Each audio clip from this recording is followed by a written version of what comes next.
श्री शिवाय नमस्तु भयम। दोस्तों, जैसा कि आप सभी लोग जानते हैं कि 4 मार्च 2026 यानी बुधवार को पड़ रही है चैत्र महीने की कृष्ण पक्ष प्रतिपदा तिथि। दोस्तों, यह वह तिथि है जो चैत्र महीने में पड़ने वाली सबसे बड़ी तिथि है, क्योंकि यह बुधवार के दिन पड़ रही है और इसका बहुत ही बड़ा और विशेष महत्व होता है। पूज्य गुरु जी ने कहा है कि अगर कभी भी मौका लग जाए और चैत्र महीने की प्रतिपदा तिथि बुधवार को पड़ जाए तो आप लोगों को 7 हरे मूंग वाला उपाय तो अवश्य ही करना चाहिए। इन दोनों का संयोग बहुत ही कम आता है। इसी के साथ में गुरुजी ने अपनी शिव पुराण कथा में बताया है कि इस दिन आपको 7 हरे मूंग वाला उपाय तो आपको जरूर ही करना चाहिए, क्योंकि ऐसा दिन पूरे साल में सिर्फ एक ही बार आता है। और दोस्तों, आप सभी लोग जानते हो कि बुधवार प्रतिपदा तिथि का अगर सबसे बड़ा कोई उपाय है तो वह 7 हरे मूंग वाला उपाय है। तो दोस्तों, बुधवार प्रतिपदा तिथि के दिन आप लोगों को इस 7 हरे मूंग वाला उपाय को जरूर करना है। बहुत सारे लोग होंगे जिन लोगों ने इस उपाय को ना किया हो, मतलब पूरा साल निकल गया, उन्होंने किसी भी दिन इस 7 हरे मूंग वाला उपाय को ना किया हो। पर दोस्तों, आपके पास एक आखिरी मौका बचा हुआ है जो कि 4 मार्च के दिन है। इस दिन आप लोगों को इस वाले उपाय को जरूर कर लेना है। भले ही आपने पूरे महीने भर इस उपाय को ना किया हो, पर अगर आपने इस चैत्र महीने के बुधवार प्रतिपदा तिथि के दिन अगर इस वाले उपाय को कर लिया तो आपको इस उपाय को करने का वह फल मिलेगा जिसकी आपने कभी कल्पना भी नहीं करी होगी। आप लोग इस वाले उपाय को एक बार जरूर कर लेना है ताकि आप लोगों के हाथ से यह मौका ना जा सके और आपको इस उपाय को करने का फल मिल सके। दोस्तों, यह उपाय पंडित जी ने अपनी अभी की ही श्री शिव महापुराण की कथा में बताया है जी। इस उपाय को आज हम आपको बहुत अच्छे से समझाने वाले हैं।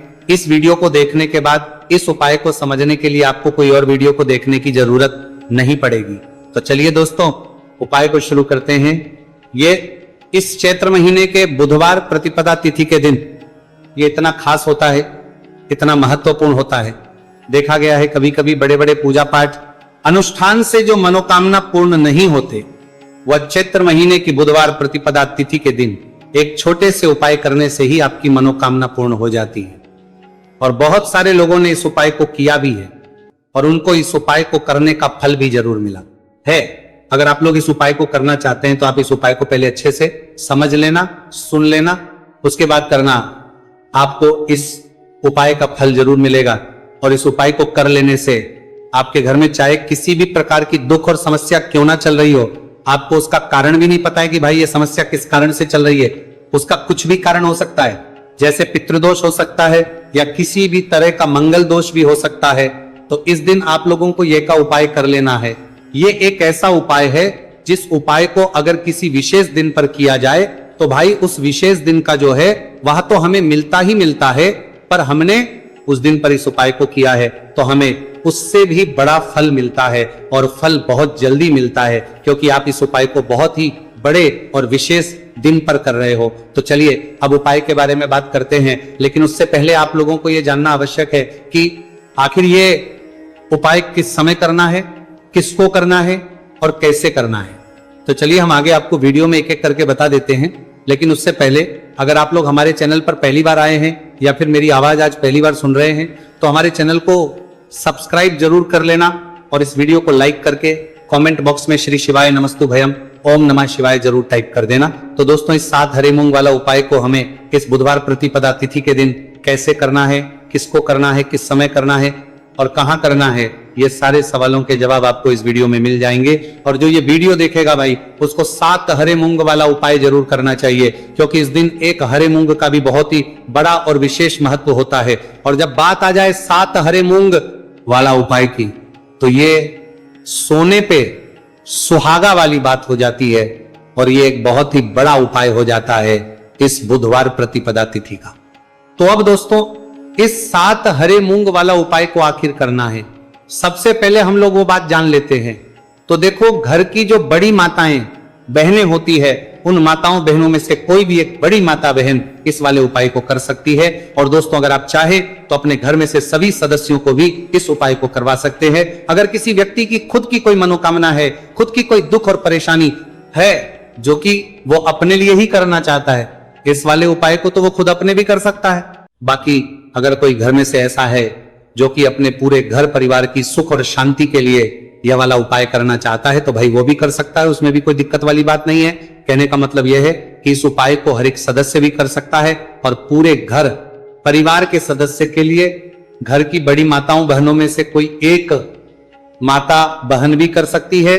माताएं बहनें अगर घर में उपस्थित ना हो या वो यह वाला ना कर पा रही हो तो फिर घर का कोई बड़ा सदस्य भी इस 7 हरे मूंग वाला उपाय को कर सकता है, चाहे फिर वह पुरुष ही क्यों ना हो, उसमें कोई भी दिक्कत वाली बात नहीं है। उसके बाद में दोस्तों जो अगला प्रश्न निकल कर आता है वो यह आता है इस उपाय को लेकर के आखिर इस उपाय को हमें किस समय करना है, सुबह के समय करना है कि शाम के समय करना है। तो देखो इस वाले उपाय को आप लोग सुबह के समय भी कर सकते हो और शाम के समय प्रदोष काल में भी कर सकते हो। अब अगर आप पूछो कि भाई सब सबसे उत्तम समय कौन सा रहेगा इस 7 हरे मूंग वाला उपाय को करने का, तो हम आपसे बस यही कहेंगे कि इस उपाय को आप सुबह के समय करेंगे तो ज्यादा बेहतर होगा। बाकी अगर प्रदोष काल शाम के समय भी करेंगे तो भी अच्छा होगा, उसमें कोई भी दिक्कत वाली बात नहीं है। तो अब दोस्तों जो अगली सबसे बड़ी और महत्वपूर्ण बात आती है वो ये आती है कि सुबह अगर हम उपाय को करेंगे तो हमें कितने बजे से लेकर बजे तक के बीच में करना है, और शाम के समय प्रदोष काल में करेंगे तो हमें कितने बजे से लेकर कितने बजे के बीच में करना है। तो देखो सुबह जितनी जल्दी हो सके आप उपाय को करने की कोशिश करना। बाकी अगर किसी कारणवश लेट भी हो जाओ, थोड़ी देर भी हो जाए, तो 10 या 11 बजे तक भी आप उपाय कर लेना, पर 12 बजे से ज्यादा देरी ना हो, ठीक है, इस बात का ध्यान रखना। उसके बाद में दोस्तों अगर शाम के समय प्रदोष काल की बात करें, प्रदोष काल का जो समय है होता है वो शाम के 6 बजे से शुरू हो जाता है, मतलब शाम के 6 से लेकर 7 बजे के बीच का जो समय होता है यह समय प्रदोष काल का समय होता है। तो आप इस उपाय को 7 या 8 बजे के बीच में भी कर सकते हो, मतलब शाम के 6 बजे से रात 8 बजे के बीच में आप कभी भी इस वाले उपाय को कर सकते हो, उसमें कोई भी दिक्कत वाली बात नहीं है। देखिए आप किसी भी रोग से परेशान, आपके शरीर में कोई भी भारी रोग हो चुका है, भारी बीमारी हो चुकी है, या फिर यदि आप किसी भी कार्य में सफलता की प्राप्ति करना है, आप नौकरी में सफलता प्राप्त करना चाहते हैं, आप अपने व्यापार में सफलता की प्राप्ति करना चाहते हैं, आप यदि किसी भी एग्जाम की तैयारी कर रहे हैं और आप यदि उसमें सफलता की प्राप्ति करना चाहते हैं, या फिर आपके विवाह में विलंब हो रहा है, यानी कि आपके किसी भी प्रकार के कार्य में रुकावटें आ रही हैं, बाधाएं आ रही हैं, तो आपको इस प्रतिपदा तिथि पर यह दिव्य उपाय करने से नहीं चूकना चाहिए। तो चलिए दोस्तों जानते हैं इस उपाय के बारे में, लेकिन उससे पहले पूज्य गुरुदेव की ही कथा के अनुसार आपको इस उपाय को बहुत विस्तार से समझाने का प्रयास करेंगे। लेकिन उससे पहले यदि आप भगवान शिव के सच्चे भक्त हैं तो हमारे इस वीडियो को लाइक जरूर करें। देखिए पूज्य गुरुदेव ने बताया है कि बुधवार का दिन बुद्धि, ज्ञान और विवेक के प्रदायक देव भगवान गणेश को समर्पित होता है, और जो भगवान गणेश है वो भगवान शिव के सबसे प्रिय है। तो बुधवार के दिन किया जाने वाला यह हरे मूंग का उपाय महादेव के साथ साथ भगवान गणेश को भी प्रसन्न करने वाला है। देखिए इस वीडियो में हम पूज्य गुरुदेव द्वारा बताए गए 2 बहुत ही खास उपायों के बारे में जानने वाले हैं। पहला जो उपाय है, यदि आपको अपने किसी भी प्रकार के कार्य में रुकावटें देखने को मिल रही हैं, आप यदि किसी भी प्रकार के कार्य में सफल नहीं हो पा रहे हैं, या फिर यदि आप अपनी को भ्रमण करना चाहते हैं, अपने ज्ञान और विवेक को बढ़ाना चाहते हैं, तो विशेषकर ऐसे लोगों को यह पहला उपाय करना है। तो देखिए इस उपाय को करने के लिए सबसे पहले तो आपको मात्र हरे मूंग लेने हैं। देखिए दोस्तों आप इस उपाय के लिए 5, 7, 21, 51 जितने भी आपके पास हरे मूंग उपलब्ध हो जाते हैं उतने आपको मात्र हरे मूंग लेने हैं। लेकिन आपको एक विशेष बात का ध्यान रखना है कि जितने भी हरे मूंग के दाने लेंगे वो साबुत होने चाहिए, खंडित नहीं होने चाहिए। इस बात का आपको विशेषक ध्यान रखना होगा।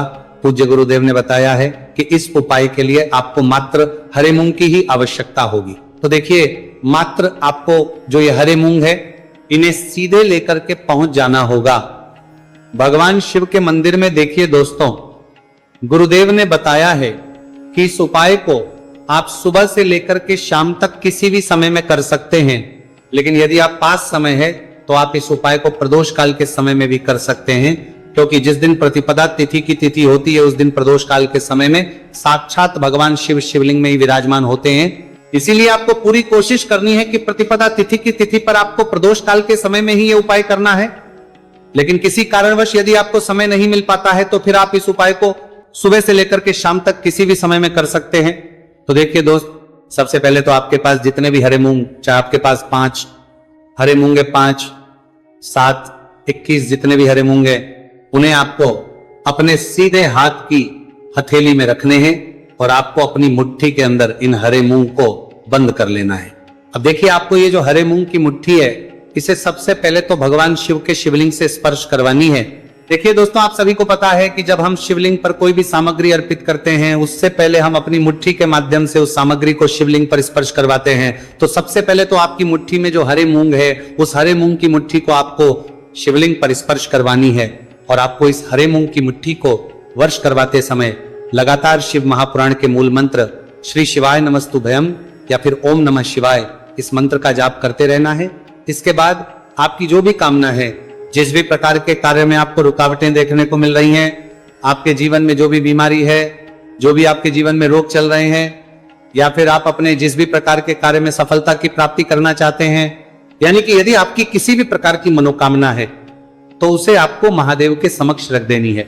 देखिए, आपको अपनी मुट्ठी को शिवलिंग से स्पर्श रख के ही आपकी जो मनोकामना है उसे महादेव के समक्ष रखना है। तो देखिए, आपको श्री शिवाय नमस्तुभयम इस मंत्र का जाप करते हुए अपनी मनोकामना को बोल देना है। इसके बाद आपको अपनी जो मुट्ठी है, इससे शिवलिंग से हटा लेनी है। इसके बाद आपको ये जो हरे मूंग की मुट्ठी है, इससे नंदी महाराज का जो पैर उठा होता है, वहां पर आपको हरे मूंग की मुट्ठी को स्पर्श करवाना है। स्पर्श करवाते समय आपको वहां पर भी श्री शिवाय नमस्तुभयम मंत्र का जाप करना है। और जो आपने शिवलिंग के सामने मनोकामना बोली थी, उसी मनोकामना को आपको नंदी महाराज के सामने भी बोलना है। अब आपको महाराज के वहां से भी अपनी ये मुट्ठी हटा लेनी है। अब इस मुट्ठी को सीधे आपको लेकर के पहुंच जाना है आपके आसपास या फिर शिव मंदिर के आसपास जो भी बेलपत्र का वृक्ष है, वहां पर देखिए। बहुत ही अचक उपाय है और यह जो उपाय है आपको सिर्फ एक बारी करना है। विशेष बुधवार के दिन जब भी कोई भी विशेष तिथियां पड़ती है, तो उस पर ही यह उपाय किया जाता है। इसीलिए यह उपाय आपको बहुत ही ध्यान से समझना है। तो देखिए, आपको बेलपत्र के वृक्ष के वहां पर पहुंचने के बाद आपकी जो हरी मूंग की मुट्ठी है, इससे आपको बेलपत्र के वृक्ष से स्पर्श करवा देनी है। और आपकी वही मनोकामना जो आपने शिवलिंग के वहां पर बोली थी, नंदी महाराज के सामने बोली थी, उसी मनोकामना को आपको बेलपत्र के वृक्ष के वहां जब हरे मूंग की मुट्ठी को स्पर्श करवाएंगे, वहां पर भी आपको बोलनी है श्री शिवाय नमस्तुभयम। इस मंत्र का स्मरण करते हुए महादेव से आपकी जो भी मनोकामना है उसे परिपूर्ण करने की आपको प्रार्थना करनी है। अब देखिए दोस्तों, फिर आपको अपने घर आ जाना है। पूज्य गुरुदेव ने बताया है कि बुधवार की प्रतिपदा तिथि के दिन जो भी व्यक्ति इस उपाय को करता है, तो उसके जीवन की ऐसी कोई मनोकामना नहीं, कोई कार्य नहीं जिससे सफल नहीं किया जा सकता है। अगर आप अपने विवाह के लिए उपाय कर रहे हैं, नौकरी के लिए कर रहे हैं, या फिर अपने व्यापार के लिए ये उपाय कर रहे हैं, और यदि आपने दिल से प्रार्थना की है, तो महादेव भी आपकी पूरी प्रार्थना जो है उसे दिल से ही स्वीकार करते हैं। इसीलिए आपको इस बुधवार की प्रतिपदा तिथि पर यह दिव्य उपाय अवश्य ही करना चाहिए। अब दोस्तों, हम जान लेते हैं पूज्य गुरुदेव द्वारा बताए गए दूसरे खास उपाय के बारे में। देखिए दोस्तों, पूज्य गुरुदेव ने बताया है कि यह उपाय भी आपकी किसी भी प्रकार की मनोकामना को परिपूर्ण करने के लिए, देखिए, इस उपाय को करने के लिए मात्र आपको एक दीपक की आवश्यकता होगी। दीपक जो है आप अपने घर पर शुद्ध आटा मनकर उसका ही तैयार करेंगे। अब देखिए, इस दीपक में आपको लंबी रुई की बाती का प्रयोग करना है। साथ ही साथ इस दीपक में आपको शुद्ध घी का प्रयोग करना होगा। अब देखिए, इस प्रकार से दीपक तैयार करने के बाद इसी के साथ में आपको एक हरा साबुत मूंग का दाना ले लेना है। अब देखिए, ये जो दोनों ही सामग्रियां, इन्हें लेकर के आपको सीधे पहुंच जाना है भगवान शिव के मंदिर में। देखिए, ये जो उपाय है विशेषकर आपको शाम को प्रदोष काल के समय में ही करना होगा। देखिए, आपके पास जो ये लंबी बाती वाला दीपक है, इससे आपको शिवलिंग के सीधे तरफ जहां श्री गणेश जी का स्थान होता है, उनके पास में आपको ये जो लंबी बात वाला दीपक है, सबसे पहले तो इसे आपको रखना है। देखिए, शिवलिंग पर गणेश जी का स्थान होता है, उससे थोड़ा सा दूर आपको ये दीपक रखना है और इससे आपको प्रज्वलित करना है। इसके बाद आपके पास जो एक हरा मूंग है, इसे आपको उससे जलते हुए दीपक के अंदर ही डाल देना है। अब देखिए, जिस तरफ आपने दीपक जलाया है, जिस तरफ आपने दीपक प्रज्वलित किया है, यानी कि गणेश जी के इस तरफ आपने पास में जो दीपक प्रज्वलित किया है, उसी तरफ आपको बैठना है और दीपक को प्रज्वलित करते समय को कम से कम 11 बार श्री शिवाय नमस्तुभयम इस मंत्र का जाप भी करना है। पूज्य गुरु जी ने बताया है कि दीपक को प्रज्वलित करने के बाद और श्री शिवाय नमस्तुभयम इस मंत्र का जाप करने के बाद आप जिस भी मनोकामना की पूर्ति के लिए उपाय कर रहे हैं, उस मनोकामना की पूर्ति के लिए आपको महादेव से प्रार्थना कर लेनी है। देखिए, हरे मूंग का यह उपाय भगवान गणेश को प्रसन्न करने के लिए, साथ ही साथ महादेव को भी करने के लिए पूज्य गुरुदेव ने बताया है कि हरे मूंग से किया गया यह उपाय आपकी किसी भी प्रकार की मनोकामना को बहुत ही शीघ्रता से परिपूर्ण करता है और यह उपाय आपको केवल बुधवार प्रतिपदा तिथि पर ही करना है। तो दोस्तों, यह थे पूज्य गुरु जी द्वारा बताए गए कुछ बहुत ही खास उपाय। अगर आपको जानकारी अच्छी लगी हो तो वीडियो लाइक करिएगा। मिलते हैं फिर एक नए वीडियो के साथ। श्री शिवाय नमस्तु भयम। पूरे साल भर इस उपाय को ना किया हो, पर अगर आपने इस मार्गशीर्ष महीने में, तो आपको इस उपाय को करने का वो फल मिलेगा जिसकी आपने कभी कल्पना भी नहीं करी होगी। इसीलिए इस हल्दी दीपक वाले उपाय को एक बार जरूर कर लेना, ताकि आप लोगों के हाथ से यह मौका ना जा सके और आपको इस उपाय को करने का फल मिल सके। दोस्तों, यह उपाय पंडित जी ने अपनी अभी की ही शिव महापुराण की कथा में बताया है, जो इस उपाय को आज हम आपको बहुत अच्छे से समझाने वाले हैं। इस वीडियो को देखने के बाद इस उपाय को समझने के लिए आपको कोई और वीडियो को देखने की जरूरत नहीं पड़ेगी। तो दोस्तों, इस उपाय को आपको कैसे करना है, कब करना है, कहां पर करना है और उपाय को करते समय आपको किन किन गलतियों को नहीं करना है और आपको किन किन बातों का ध्यान रखना है, यह सारी जानकारी हम आपको इस वीडियो में देंगे। तो चलिए भक्तों, उपायों को शुरू करते। अगर आप भी चाहते हैं कि महादेव जी का आशीर्वाद आप पर सदैव बना रहे, तो वीडियो को लाइक करें, चैनल को सब्सक्राइब करें और कमेंट बॉक्स में हर हर महादेव जरूर लिखें। तो दोस्तों, यह थे पूज्य गुरु जी द्वारा बताए गए कुछ बहुत ही खास उपाय। अगर आपको जानकारी अच्छी लगी हो तो वीडियो लाइक करिएगा। मिलते हैं फिर एक नए वीडियो के साथ। श्री शिवाय। पूरे साल भर इस उपाय को ना किया हो, पर अगर आपने इस मार्गशीर्ष महीने में, तो आपको इस उपाय को करने का वो फल मिलेगा जिसकी आपने कभी कल्पना भी नहीं करी होगी। इसीलिए इस हल्दी दीपक वाले उपाय को एक बार जरूर कर लेना, ताकि आप लोगों के हाथ से यह मौका ना जा सके और आपको इस उपाय को करने का फल मिल सके। दोस्तों, यह उपाय पंडित जी ने अपनी अभी की ही शिव महापुराण की कथा में बताया है, जो इस उपाय को आज हम आपको बहुत अच्छे से समझाने वाले हैं। इस वीडियो को देखने के बाद इस उपाय को समझने के लिए आपको कोई और वीडियो को देखने की जरूरत नहीं पड़ेगी। तो दोस्तों, इस उपाय को आपको कैसे करना है, कब करना है, कहां पर करना है और उपाय को करते समय आपको किन किन गलतियों को नहीं करना है और आपको किन किन बातों का ध्यान रखना है, यह सारी जानकारी हम आपको इस वीडियो में देंगे। तो चलिए भक्तों, उपायों को शुरू करते। अगर आप भी चाहते हैं कि महादेव जी का आशीर्वाद आप पर सदैव बना रहे, तो वीडियो को लाइक करें, चैनल को सब्सक्राइब करें और कमेंट बॉक्स में हर हर महादेव जरूर लिखें। तो दोस्तों, यह थे पूज्य गुरु जी द्वारा बताए गए कुछ बहुत ही खास उपाय। अगर आपको जानकारी अच्छी लगी हो तो वीडियो लाइक करिएगा। मिलते हैं फिर एक नए वीडियो के साथ। श्री शिवाय।